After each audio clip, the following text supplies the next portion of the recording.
Hello, this is Marian from Marian Creates.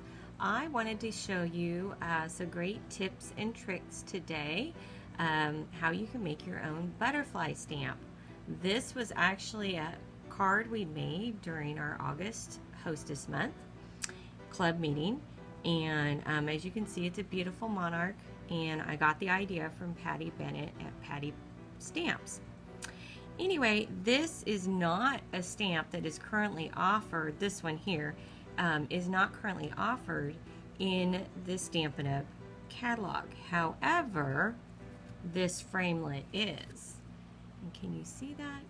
So, using some adhesive-backed or sticky fun foam, you can actually create your own butterfly stamps. Now, don't be alarmed by the color here. I'm going to show you some tips and tricks on how to get the best stamp you can. Now, it was suggested to, because of the adhesive on the back of the fun foam, to permanently mount it on either a piece of wood or one of the E-size clear blocks. Well, I didn't really want to do that. I wanted to make it just like the clear mount stamps, where you can take it on and off of the blocks. So what I did was I went and purchased some vinyl, and it comes on those big giant rolls in the fabric department of, say, Hobby Lobby or Joann's. I'm sure that there's others out there. The sandwich that you're going to do is you're going to have your magnetic plate, your acrylic pad, a piece of chipboard. Now, this is one of the thinner pieces of chipboard that you can find on the that comes in your package of designer series paper. I don't know why I ran the paper that came with the vinyl through this time. I hadn't done that before. The vinyl and the framelit, and then you're going to cover it with the second acrylic plate and run it through. When it comes out, you're going to have, and I ran it through twice, so forwards and then backwards. So you should get your butterfly shaped piece of vinyl out, and then you're also going to get a chipboard piece that you can either use when you go to put this vinyl on the back of the fun foam that you're going to cut out, or just use it for a project. So the fun foam, let's talk about that for a second. It is, just says sticky back sheet, silly winks.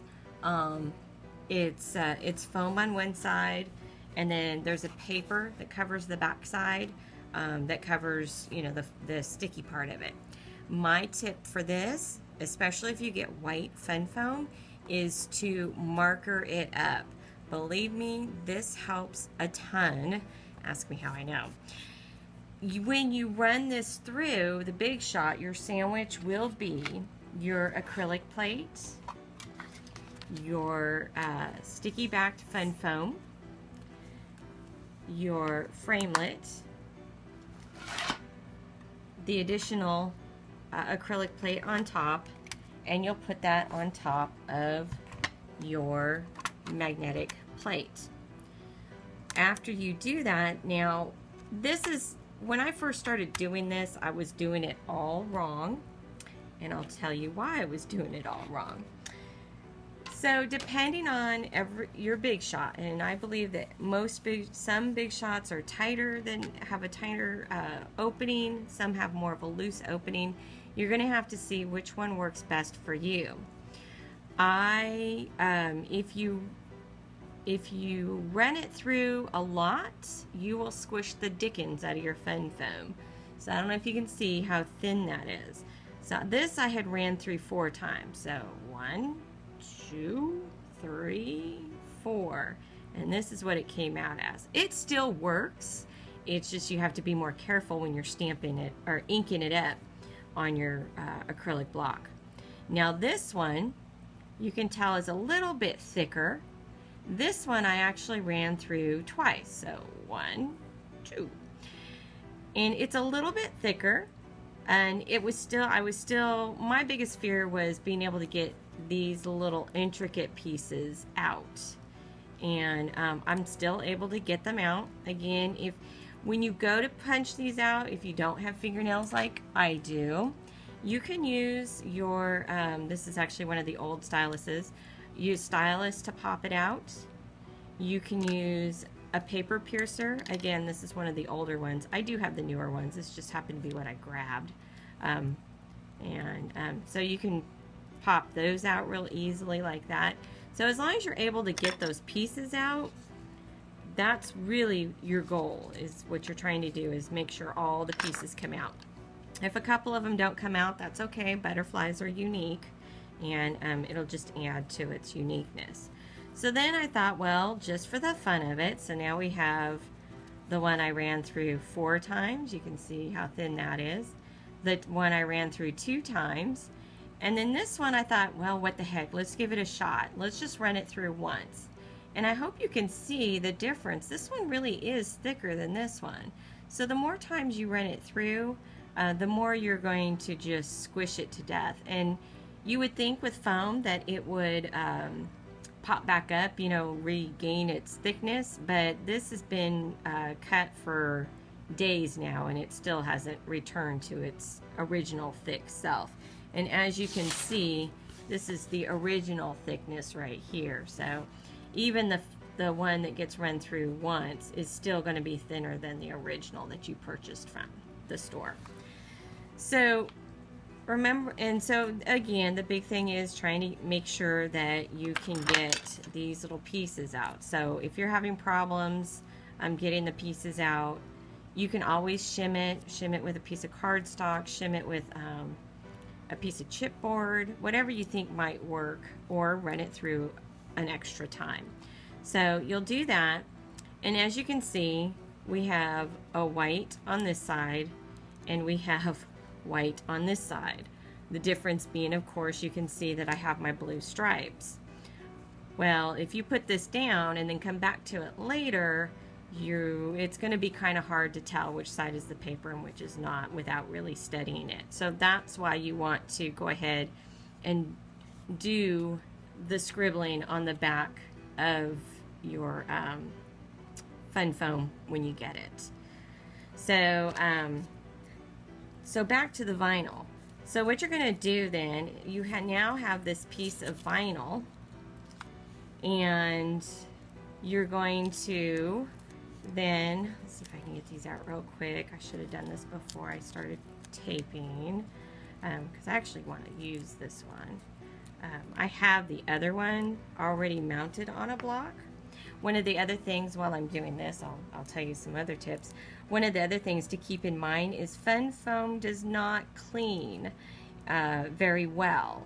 So once you get ink on it, that's pretty much the color that's going to stay on there. So if you have it inked up in black and you decide you want to use it for a different color, let's say we'll just use yellow, because everybody knows what it's like to get a black imprint in their yellow ink pad. And if you don't, let me tell you, it's a little disconcerting to see a navy blue image in the middle of your yellow pad. My suggestion is, you're not going to get it clean. Fun foam and the vinyl is so cheap that make another one. It's okay. You're going to have a whole sheet of the fun foam. You're going to probably have, you know, half a yard, quarter of a yard of the vinyl. It cost me like $2 for 3/8 of a yard of the vinyl. So there was lots left. So that became one of the gifts I gave my hostess girls, and so that they could go home and make their own. Of course, they have to go buy their own fun foam, but at least I got them started with the vinyl. Then they don't have to buy a 60 inches wide, or it's probably more than that, it seems like, piece of vinyl. So I'm gonna go ahead, that's good. I do have a couple that I didn't take out, but that's okay. That's gonna show the uniqueness of my butterfly. In fact, you can see here there's a couple that didn't come out. Those actually did not come out. I couldn't get them out. So what you're going to do then is you're going to pull off the backing, You'll put the backing in the garbage because you won't need it anymore. And this is, okay. And it is very thin and wispy paper. Not going to need that anymore. You've got your vinyl here that you've cut out. Now I'm not sure, I haven't decided which I like, which is easier to use the chipboard that came with it, or to just do it straight on the grid paper. At any point, what I'm going to do is I'm going to do the best I can to line up the die cut butterfly onto the vinyl. Be careful not to stretch your fun foam because it will stretch, and you may not get it exactly right. And it's okay if you don't. You can actually, what I loved about this was a nice surprise. Actually, this can be forgiven a little bit. You can pull it off gently, of course. You don't want to stretch your butterfly too much.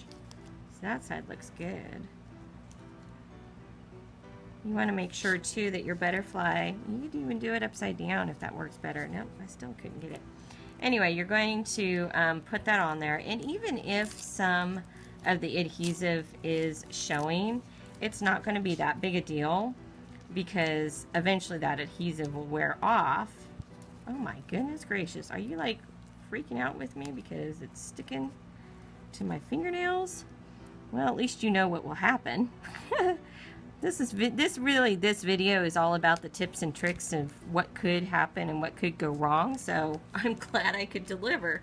There we go, we got it. Okay, it's on there. Oh, and I managed to pull out one of those other holes, which is good. So there's that. So another thing, when you ink up your butterfly, on there, we're going to use Night of Navy.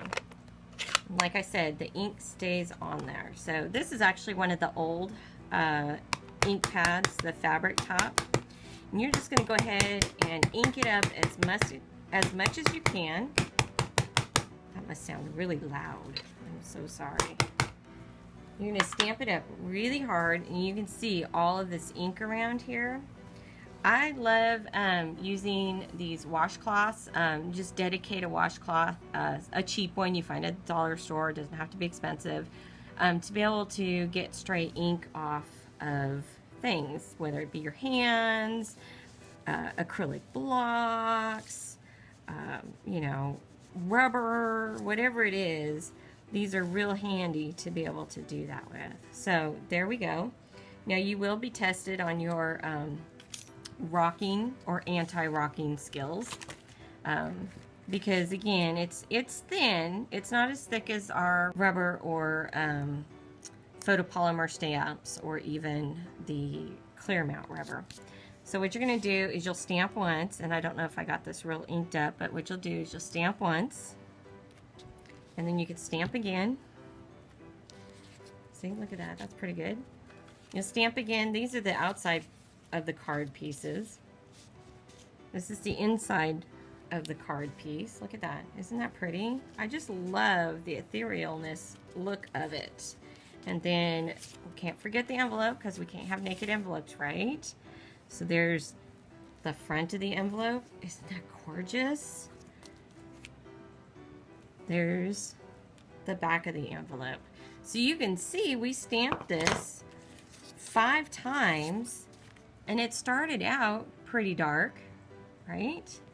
And then got lighter, and got lighter, and got lighter.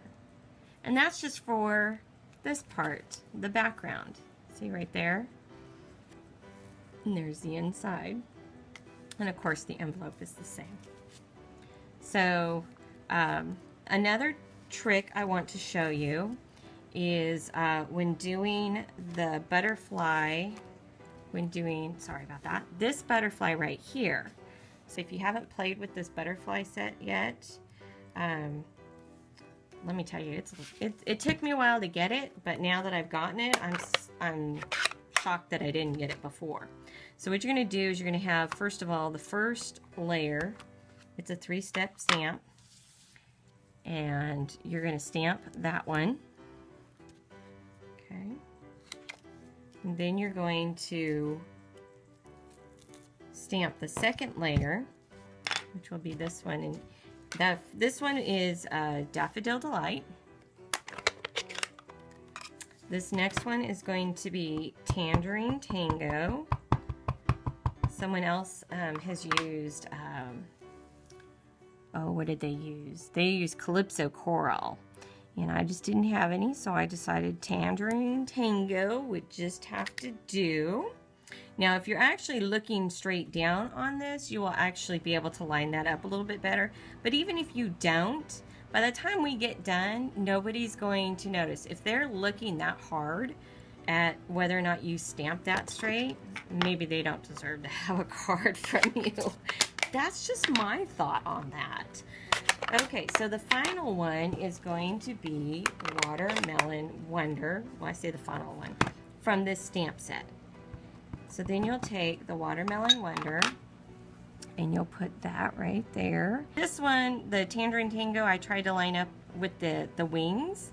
This one I'm going to try and line up with the middle. So let's take a look. Let's see how close I get doing it this way without looking straight down. Not too bad. I'm impressed. I'm happy with that. So then the final one we're going to do is going to be the black. And here's the original squished, ran through 4 times.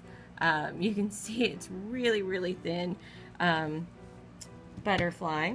And this one we're going to ink up with black. Stamping it really good. Again, there's some black stuff on there, so let's just get that cleaned off with the wash rag. Like that. And this rag is dry. It's not even wet. And you can just keep using it, and then finally throw it in the wash. It won't come perfectly clean, but it doesn't matter. It's just meant for stamping. So because of this, you can actually see where you're going to stamp and just go straight down. Now you can see that it's not perfectly lined up. And one of the things I did notice when making the butterfly stamps from the fun foam, it seems to stretch out. But I don't know if it stretches out or not. I haven't actually looked. So here's the framelit that you're going to use to cut the entire butterfly out with. And you're going to see that it's not going to be perfect. It is going to be a little off, but it's going to be okay. Put it on there and try and get it as close as you can. So you do that. You put the other acrylic plate on. You run it through the Big Shot. So here you have a little bit of white space. That can be easily fixed with a candy dot. And especially if you use the neutral candy dots, you can just pick one that you like, maybe go with a dark one, like that. And so it's amazing how just putting that dot on seems to hide the fact that it's not a perfect match. And so there you go, there's the card. That's with a different dot on it. Now, I don't know how much experience you have with vellum, but adhesive shows through the vellum. So that's always a challenge to be able to, how do you adhere the vellum without having the adhesive show and have it, you know, be able to be glued. So what I did was I took these candy dots and I ended up using turquoise just because it's the least loved color in my studio, and so I thought, well, I'd give it some love and bring it out. So the candy dots are on top. The glue dots are actually behind the candy dots on the underside of the vellum, so that it's layered over top of that background piece that we stamped earlier, this one here. So anyway, so that's it. Those are the tips and tricks. If you have any questions, please feel free to give me some feedback, or leave a comment on the blog or on this video. And Thank you for listening this long. I'm impressed. I haven't lost you yet. And if I have, well, I'm so sorry. You have a wonderful day and keep stamping.